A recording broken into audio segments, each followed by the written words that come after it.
സിനിമകളിലൂടെയും television പരമ്പരകളിലൂടെയും ഏറെ ശ്രദ്ധിക്കപ്പെട്ട നടിയാണ് മഞ്ജു പത്രോസ്. വെറുതെ അല്ല ഭാര്യ എന്ന റിയാലിറ്റി ഷോയിലൂടെയാണ് മഞ്ജു ടെലിവിഷൻ പ്രേക്ഷകർക്ക് സുപരിചിതയാവുന്നത്. പിന്നീട് ബിഗ് ബോസ് മത്സരാർത്ഥി എന്ന നിലയിലും ശ്രദ്ധിക്കപ്പെട്ടു.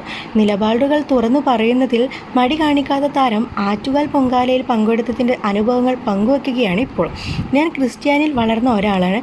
പക്ഷേ എന്നെ കണ്ടാൽ ആരും ക്രിസ്ത്യാനിയാണെന്ന് പറയില്ല. എനിക്ക് ഹൈന്ദവ പുരാണങ്ങളും മിത്തുകളുമൊക്കെ കേൾക്കാൻ വലിയ ഇഷ്ടമാണ്. അമ്പലത്തിലൊക്കെ പോകുമായിരുന്നു. കഴിഞ്ഞ വർഷം ഞാൻ ഒറ്റക്കാണ് പൊങ്കാല ഇടാൻ പോയത്.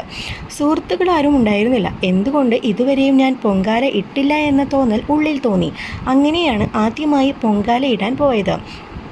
അന്ന് ഇത് എങ്ങനെയെന്ന് അന്നൊന്നും അറിയില്ലായിരുന്നു.